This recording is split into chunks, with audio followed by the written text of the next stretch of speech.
Hey everyone, Philosopher Stoner 666 here, and I just decided to take a walk in the rain and make a video.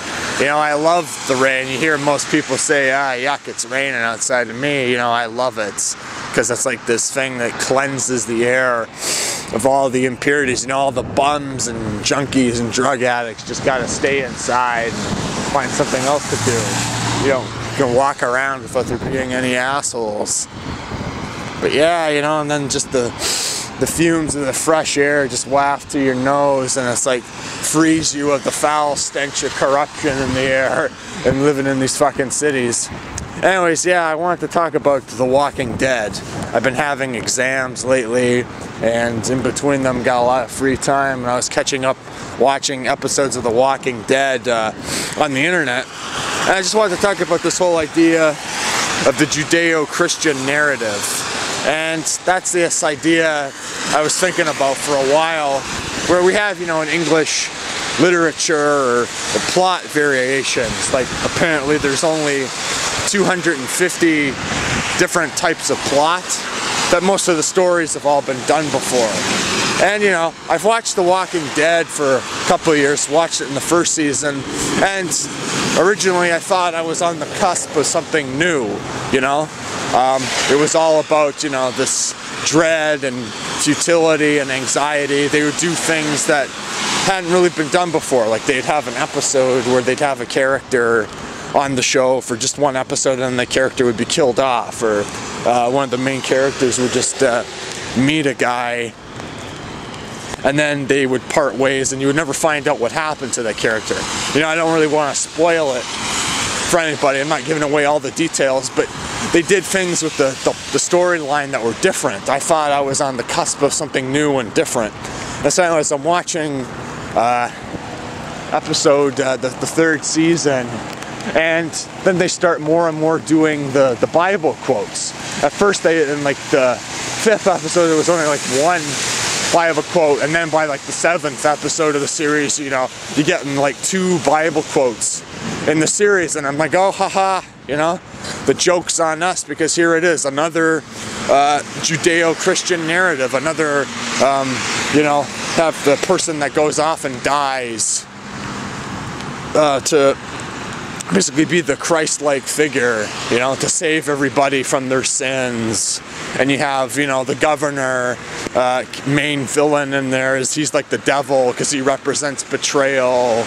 And you had the one character, Merle, that had his hand cut off. And oh yeah, that was the thought that brought me to this. The character had this quote, "If thine own hand offend you, cut it off." Oh hey, look, a rainbow. Isn't that cool? So anyways, he says, if thine own hand offend you, then you must cut it off, or something like that. It's like the book of Matthew. And so I go to look up the verse online, and I stumble across an atheist forum and a religious forum. And, you know, I'm an atheist, but the people on this forum, they were just like dumb, you know? They literally thought that Jesus meant if you have to cut off your own hands, and that's not what he was talking about. He was talking about this whole idea of redemption. You know, that's a slow process to be redeemed. Same with this character, Merle, has to cut off his own hand to be brought humbled, because he was a racist and a criminal and a bigot and all that jazz. So being forced to cut off his own hand, he has to redeem himself. And I'm not going to spoil what happens in the 3rd season if you haven't watched it already. But, you know, just this whole thing where I've associated with these atheist types, and it's just, there's this lack of any sort of intellectual dialogue going on. People don't understand what the function of these religions and stuff, what it's actually, the purpose that it serves. And that purpose, I think, what I've been thinking about is it's all the false confrontation with death. You know, I was reading this guy, Peter Weissel-Zack, and he talks about the 4 ways in which we deny death. So we have just isolation, which is outright denial. We have distraction, where, you know, we just do things and we don't think about death. And then we have things like sublimation, where it's the false confrontation with death. And you see things like The Walking Dead are just a pure example of that, where, you know, you have this idea of zombies, stuff like that, where it really is, yeah, just this idea where we face to face with death, but not really. And then you see it, that we cling to any little thing. You know, this woman in the series, she has a baby. And it's like, well, what the fuck are you doing having a baby in the middle of the zombie apocalypse? But then you'll see people, they're clinging to anything to try and redeem the sad story that is humanity's lot in the world. That, you know, we are all going to suffer and die. And that's really what it's all about.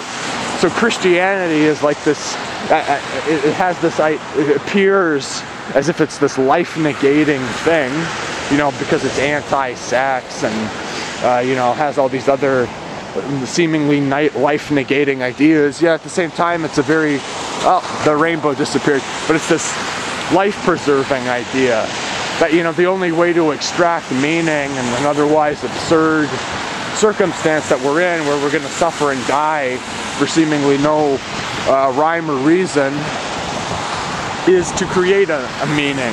So the fact is, so that there's one person in the crowd that's willing to take a bullet for the other guy, that's willing to sacrifice himself for the group, or, you know, it's not even necessarily a sacrifice, it's just they get fed up with living, with the futility and absurdity of it all. But that's what redeems the whole sad circumstance. And so it really is this, I don't think we're ever going to overcome it or escape it. It just really is this, you know, we're trapped in the same, I don't know how you could term it, I guess like a failure loop. And it was just something I was just thinking about. It was like, you know, yeah, you know, because I was thinking, yeah, oh yeah, you know, god damn it, if there was a zombie apocalypse, I guess that would be it. I would just kill myself. And you see it just doing the same, you know, optimistic, chirpy shit. Well, oh yeah, you know, we're gonna overcome it, and, you know, yeah, people are gonna survive, and it's all gonna be okay, and humanity will overcome it, and, you know, never thinking of the preposterous, the stupid cost of all of it. Anyway, you know, that's just a bunch of disconnected ideas, I guess, but it was just something I was thinking about. Because here I was thinking that I was somehow rebelling, or that it was something different, that I was rebelling against something. And it's like, oh yeah, I'm an atheist, but I'm not really an atheist. And the secular culture, this Judeo-Christianity thing, really owns our entire culture. So even in a secularized format, you can't escape the fucking Christian propaganda. Anyways, that's all I was really thinking about, and yeah, I guess, oh yeah, we can look at the sunset and say, oh yeah, that's really great. So anyways, yep, Philosopher Stoner 666, take it easy everybody.